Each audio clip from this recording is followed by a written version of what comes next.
All right, let's make no bones about it. Let's jump right into Icewind Dale, Rime of the Frostmaiden. This is a new adventure. I think the book is something like 315 pages, but we're looking at it on D&D Beyond format here, which is how I have it. So what's here? What do we have? Here's the beautiful cover art. Looks really cool. The art throughout really sells us on this frozen area. Real quick, let me give you a little bit of history. So Icewind Dale is this book basically zooms into Icewind Dale. I think, let me give you a quick, right here. Icewind Dale, Rime of the Frostmaiden, is a D&D adventure optimized for 4 to 6 characters. The player characters are the heroes of the story. This book describes the villains and monsters the heroes must overcome and the locations they must explore to bring the adventure to a successful conclusion. It presents Icewind Dale as a self-contained campaign setting in which you can base adventures of your own. All pertinent details about the setting are covered here, with room left to add new locations and villains of your own design. So Icewind Dale, this takes place, Icewind Dale is a frozen area in the north of the world setting of Forgotten Realms. But, as mentioned there, this is a self-contained campaign setting, so you're going to be kind of stuck within this region. You don't have to really explore all of Forgotten Realms if you don't want to, or if you're fatigued by the wealth of what Forgotten Realms offered. This is its own place. Now, Icewind Dale became famous through the author R.A. Salvatore. I believe R.A. Salvatore writing The Crystal Shard, and I think the second book, Streams of Silver, and the third book, Halfling's Gem. R.A. Salvatore is to D&D novel fantasy as Tolkien was to fantasy. The iconic characters he's created, Dritz Do'Urden, Bruenor Battlehammer, Wulfgar, Canterbury, things like that, they all kind of drew attention to Icewind Dale. So now we have an actual book that takes place within this stuff. So let's see what's here. Let's see if there's anything worthwhile that you might want to look into purchasing this. You can get it at your local gaming store. You can get it online. It's probably going to be around the same price as your normal Baldur's Gate, Descent into Avernus, so on and so forth. On D&D Beyond, this thing cost me like $25 because I have the Legendary Bundle. So it's basically the same as Waterdeep, Dungeon of the Mad Mage, Curse of Strahd, Out of the Abyss, so on and so forth, right? So what do we have? We have kind of the main storyline, which is built around sort of 3 things. A Duergar despot forging a dragon out of Chardalyn, a lost city of magic entombed in a glacier, and a frozen wilderness trapped in Aurel's grip. These 3 plot elements woven together form the adventure. So it offers a bunch of chapters. I mean, like I said, there's 315 pages, so there's a wealth of content here. It kind of gives you the normal treatment where each section kind of has these bullet points where it tells you this is sort of the overview. This is kind of how you want to run the adventure. This is how it should flow. It gives you the normal module format stuff. When the PCs go here, read this. It, of course, gives you all the behind-the-scenes stuff. You can click on these various things, and when there's a fight, you mouse over this thing, and it'll show you this is the monster you use. Of course, it has all the various print-and-play elements, the various maps, and the dungeon elements with its little key chart, so on and so forth. Very adventure format, okay? Is there enough here? Should you use it? Well, if you want to do some stuff within Icewind Dale, there's a wealth of content here, and I like the way that it presents it. And it offers us sort of some suggestions if you want to go elsewhere, okay? Like, for example, let me see, right here, dissecting the adventure. You can dissect this adventure and use pieces of it rather than the whole thing. Nothing in this adventure is too sacred to tamper with and repurposed to serve your own needs. Most of the locations described in this book can be used as standalone adventure sites. With a little effort and a few name changes, you can take these adventure locations out of Icewind Dale and transplant them into other campaign worlds, including your own. Take the Duergar Fortress in Chapter 3, for example. You could set the fortress in the Yatil Mountains of Oerth, the Ironroot Mountains of Corvair, which is Eberron, or the Flotket Alps of Wildmount, or some other mountain range, while preserving the plot elements. You can also strip out the story about an evil Duergar building a dragon construct and have the Duergar do something else instead. Alternatively, you could jettison everything but the map of the fortress, populating it with new creatures that better suit your campaign. Sometimes a good map is all the DM needs, right? So when we're talking about this Duergar fortress, which is right here, It does, of course, give you the full treatment as an adventure within this setting, right? Finding the fortress as they approach, you read the following. Here's area X1. Because I'm using the efficiency of D&D Beyond, I know when it talks about this creature, it gives me the full stat block that I can use. But notice how it just mentioned, you can take this if you're inspired by it, but you want to put it into your own story, into your own world. I can simply print out all this stuff, use all these maps, use the player version, bring it to my table, and decide for myself what location X37 is about, what X11 is about, so on and so forth. So I like that it gives it the theme and it attaches it to Icewind Dale, and the artwork really follows suit, where it gives us enough to really draw us into the world of Icewind Dale and this frozen region and frozen north, but it still leaves enough for the DM to kind of extrapolate further if they so choose, if they want to just use this as sort of seeds of inspiration. So it does a really good job in that regard. And that's kind of how the bulk of this book, chapter 1, chapter 2, 3, 4, 5, 6, and 7, is really giving us kind of the rundown of here's the adventure, here's the story, here's what you might want to use. And when it's appropriate, of course, it's going to give you all of the good print and play bits. It's going to give you all of the details, the maps, the locations, the little mouse over portions in D&D Beyond, or where you might want to look into the monster manual for here's the monsters you use. Normal adventure treatment, right? Now, what about new stuff? Things beyond just the adventure, character creation options, so on and so forth. So there aren't any new classes, there's no new subclasses, there's no new backgrounds. What it does is it gives us some new bits of ways that we might be able to attach some existing elements of stuff in the player's handbook, for example, backgrounds. You can see here we have acolyte, charlatan, criminal, entertainer, urchin, so on and so forth, the stuff in the PHP.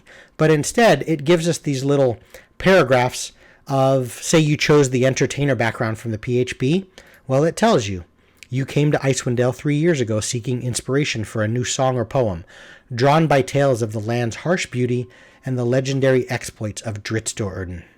Since then, Oral the Frostmaiden has cast an evil spell over the Dale, preventing you from returning home. So you can see that it gives us ways of tying existing stuff into this world, into this setting, okay? So it does that a lot. It mentions that all the races in the player's handbook are playable, and it does point us to the Goliaths because of their ability to sort of endure mountain terrain and the cold north and stuff like that. They're a good fit. It does offer us with Goliath details, so traits and so on and so forth, but this isn't anything new that you wouldn't already find in Volo's Guide if you already have that book. But it does give us a little bit of kind of story elements as to how they might fit specifically within Icewind Dale and within this cold north. But again, you're not getting anything new as far as new backgrounds, new subclasses, new classes, okay? It does talk about some new starting equipment. If you use the trinkets in the player's handbook, there is a new D100 chart that you can roll in to give you some trinkets that are specific to Icewind Dale. It also does give you something called some player secrets. So what you have is these little cards that you can print out, and you basically have your players draw from this deck. And then what will happen is if you want to use this, these are kind of seeds of inspiration, some content that you can run with as a DM if you so choose. A player draws one of those cards. Let's say they draw the Allegandar Scion, right? Which is this thing right here. Prerequisite. You must be a human, half-elf, or half-orc to have this secret. If you don't meet this prerequisite, draw a different card. I'm a scion of the Allegandar bloodline and the only known heir to the crown of Neverwinter. If Dagult Neverember, the City Lord's regent, learns that I'm alive, he'll send assassins to kill me. What does that mean if you draw that card? You keep that card with you, and then it points you kind of in the direction of how to use these secrets. If you want, a player that has that card, at some point, Lord Dagult Neverember might send a lone assassin. As I have D&D Beyond, I can mouse over that. Here's the stat block of the thing that's sent. It is a nameless, middle-aged woman with a shaved head and a hook for a right hand. That creature, that character, is sent to kill the character who has the secret. And you can see it follow suit for all of these things. So while there's nothing directly new per se, you have these little bits of background and lore details that might just help be able to better flesh out your characters and offer some content that you can run with for the game. Okay? There is some new starting equipment, things that aren't already in the PHB, I believe, where you have cold weather clothing. So you can now get this cold weather gear. Snowshoes is a thing. There are some new mounts as well. Axe beaks, where it gives you all the details that you need. It tells you that a domesticated axe beak can be purchased in 10 towns for 50 gold. So you can ride on these new things. It gives you a bunch of details on if you want to use dog sleds, like what does the sled weigh without a dog onto it. Use the wolf stat block for the sled dog itself. Sled dogs must take a short rest after pulling a sled for 1 hour, otherwise they gain one level of exhaustion. So it does give you the mechanical bits of some new stuff that exists within this as well, where you've got kind of these new mounts in dogs and dog sleds and axe beaks. Okay? It shows you kind of how magic might work within the world. There are a couple of new spells, which I'll show you when we get into magic items, but for the most part, again, it's more just flavor of how to use the backgrounds, how magic is perceived in 10 towns, how the various secrets might come into play, so on and so forth. So there's not a ton on brand new character creation stuff, but there's enough to really attach your characters and get you invested into 10 towns in this setting specifically. As I mentioned already, you've got like 7 chapters, 300-ish pages, basically talking about the adventures and the stories. There's a really elegant part where it talks about, like in chapter 2, you ever have that situation in your games where it uses a milestone system, right? So it basically doesn't use EXP to level up. It basically says, when your PCs finish this part of the adventure, level them to 2 or level them to 3. But you ever have those parts where, kind of video game style, it feels like you want your players to level up a bit more in order to more efficiently get through the next part of content? So what do you do in a video game, right? You basically run around and you farm EXP, and you level up and you get more power. It has some elements of that, and it offers just pages and pages of content that you don't even have to use, but it has these things like places of interest that are beyond, right? Like right here. This describes places of interest throughout the Icewind Dale. Although characters can stumble upon a location accidentally while traveling overland, they're more likely to be guided by a location by a tall tale. It does also mention that you kind of get these rumors of these places that can be explored further if NPCs tell them about it. But it kind of mentions within, there may be some of the 10 towns that your PCs choose to ignore, right? Because maybe they want to just go straight and narrow right along the main storyline, right? It's kind of like the video game mechanic again, and I keep referring to that, but it's kind of like you might play through this where your players decide, we want 100% map completion. We want to do every side quest and explore every story and rumor and adventure hook. And the places that they invest in 10 towns, what it tells you is eventually NPCs will open up and start poking and prodding and sort of introducing these different adventure hooks to you. Whereas if the PCs choose to ignore one of the locations because they don't believe it has any integration into the main storyline, they may never hear about these quest lines. Okay? And it just is really elegant in the way that it offers that, because you have this awesome map, which is massive, right? And I can look at these areas where maybe they didn't go to one of the 10 towns and hear anything about the Caves of Hunger at all. But if they did, the PCs can now kind of choose, before moving on through the main storyline, hey, we want to leave 10 towns, which is this central area, and we want to head northeast and learn a little more about the Caves of Hunger because we heard about it. But that's not just left in storyline stuff.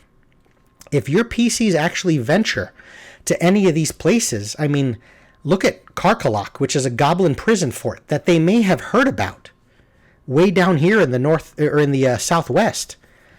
I scroll through, there's a wealth of content here. You've got a chief you're dealing with, the overview of how this little side quest or adventure might run, the mindset of the goblins there, diplomacy. You've got a full map with all of the appropriate details of detailing out what K1 is, K2, K3, and so on. And remember, this is something that just can be extra. Your PCs don't have to run into this, but if they want to, I'm scrolling through, there is a ton of content, a new boss fight, so to speak, that you might have to run into, this guy with its appropriate stat block. There's a lot of interesting details there. And then when you get into other places like wilderness encounters, it follows suit the same way. I mean, these are kind of your random encounters that might exist in many other adventures. But here, what happens if you run into the sort of spawns or the creatures that are hanging about as a result of this white dragon. This is an entire section on running this encounter, the Awakened Beast. I mean, you've got charts. You're meeting the Battlehammer Dwarves, the Chartelin Berserkers. There's just loads and loads of extra bits of detail where, as it says right here, this chapter is designed for characters of 4th level or higher. Some of its random encounters and locations are more dangerous than others. In this chapter, you decide how quickly the characters advance in level. The characters gain a level after spending 2 or 3 game sessions exploring Icewind Dale. They don't have to explore Icewind Dale, but this is a means for them to gain some levels. The characters gain a level for neutralizing the threats in 2 or 3 of the dangerous locations described in this chapter. The characters gain a level if they accomplish an extraordinary feat, such as ending the feud between the Goliath clans of Sky Tower Shelter and Wormdune Crag. So you can see how they can kind of just go into full exploration mode and do more stuff than maybe what's otherwise indicated in the main storyline. And in this regard, you're getting pages and pages of content. So it does really, really good. A really good job of offering all that stuff to you. There's a lot of content here. 315 pages, as I said. Beyond the character creation stuff and the fact that there's not a lot there, what other new things are we getting? Well, we had the trinkets, like I said, if you want to use those. And I did mention that it tells you how you can use this content in other stories and adventures, right? You have the secrets, which is really neat. I like that a lot. New creatures, there's quite a bit of new stuff here. And some of the things, like you've got this group known as the Arcane Brotherhood, who are these wizards that operate out of the Haas Tower of the Arcane. In that regard, you've got these full stat blocks. Really cool artwork for all of them. What they are, like this is the ghost of Nas Lantamir, and entire sections. These are entirely new, folks, right? This is entirely new stuff. You see, if I click on Avarice, you'll notice down here, it's only available in Icewind Dale. So you have this entire, kind of like a boss fight, right? With layer actions and their companions, and how do you run them, and how do you use these folks? Beyond those, there's a bunch of new creatures. You've got 1-2 aberrations. You've got a bunch of new beasts, fox, giant walrus, things that are, kind of, that would fit within the icy north. You've got an amazing miniature for this thing, the Chartelin dragon. Let me pull this miniature up real quick. Check out this mini. It's incredible. Incredible. Look at this thing. Are you kidding me? Yeah, it's expensive, but beautiful, beautiful miniature. So you've got that new mini and a bunch of new miniatures for Icewind Dale, for that matter. You have a few things that are already existing, like the Duragar Hammerer that's here, and there's another Duragar.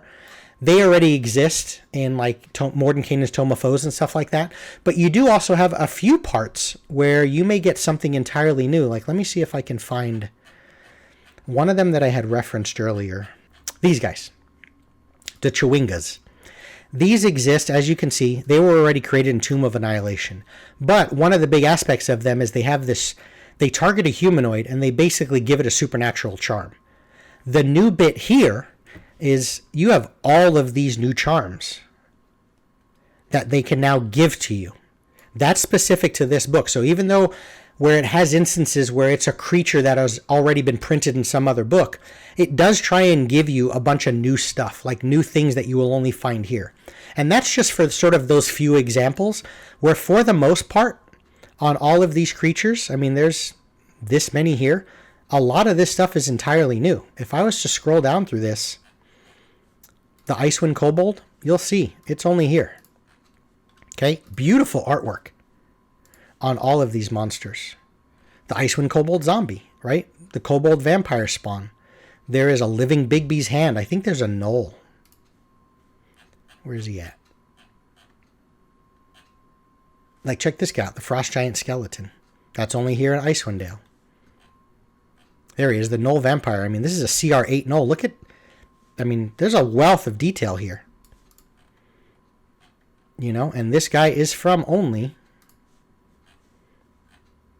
Icewind Dale. So you're getting a bunch of information, a bunch of new bits, stat blocks, and all this other stuff. So there's a lot of new creatures. Artwork is outstanding. There's a ton of new stuff here. As far as new magic items, there's not a lot, but you've got, let's see, abracadabras, 1, 2, 3, 4, 5, 6, 7, 8, 9, 10.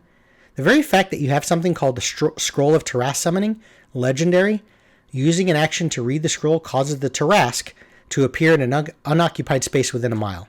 That begs further exploration, so I'll leave that with you. You do have some new books, the Codicil of the White and the Incantations of whatever. And these things prompt, if you have these, characters who obtain the Codicil of White from Oral's Abode or the Incantations of blah blah blah can discover one of more of the following wizard spells. You have a new 9th level spell called Blade of Disaster, a new 7th level spell, and a new 1st level spell. So you have 3 new spells that are as a result of sort of these new magic items. Okay? So you've got some new stuff there. You've got a bunch of new creatures. There is quite a bit. If I was to sort very quickly, that's the efficiency and the beauty of D&D Beyond, is I can do 1, 2, 3, 4, 5, 6, 7, 8, 9, 10, 11, 12, 13, 14, 15, 16, 17, 18, 19, 20, 21, 22, 23, 24, 25. I mean, that's just showing 25 out of the first 2 pages. You have 6 pages. So you can see there's a lot of new monsters and creatures here that run the gamut, all the way from low CR, to significantly higher. So there's quite a bit of new stuff. I love the treatment that it gives us with how the adventures are kind of laid out, and you have just these really interesting spots with pages and pages of adventure bits and almost like mini modules that your PCs can go through when they're just sort of exploring a little further. You have this awesome map, so you'll get a poster map. This is on the front side, and then on the back side you'll get kind of a narrow view zoomed in for each of the 10 towns. And I just love the presentation of how it says, if you don't spend a lot of time, it will tell you, and it says it in this book, the folk of Lonelywood basically ignore you. But yet there may be some adventure hooks there that are talking about those locations. So it just gives more fuel for you as the DM and more reason if your player is just sort of, okay, you've milestoned, you're up to level 3, and the storyline, the main storyline is like, they're going to be dealing with some tough stuff. I want them to be around level 5. But instead of finding your own filler space, it has content where you can kind of look through the book and say, you heard about this place in the Southwest outside of the 10 towns. Go explore a little further. And it has nights and nights of gameplay that you can run through that might take them from level 3 to 5 and then get them back onto the main storyline. But the cool thing about that is even if you don't want to use that stuff, that's the type of content that I can use and kind of plug and play into my own worlds and my own stories. So for D&D Beyond, this thing cost me $25. You can buy it at your local gaming store on Amazon. You're probably going to pay the same as you would for Baldur's Gate Descent to Avernus, Kosher Strahd, whatever. So I think you're getting a decent amount. A little disappointed you're not getting a whole lot or anything really for new character options, other than maybe those 3 new spells and some new magic items that you can give to characters. But there's no new races, no new subclasses, no new classes, anything like that. But you're getting a lot of DM stuff, a lot of content that you can pull from, and tons of new creatures, which for me, you give me 50 new creatures and I'll pretty much look at spending my money anyway. So that's what you get here with Rime of the Frostmaiden, this new Icewind Dale Frozen North book that takes place within the Forgotten Realms. That's all I have for you folks. Hope this helped. Thanks everyone for watching, and take care.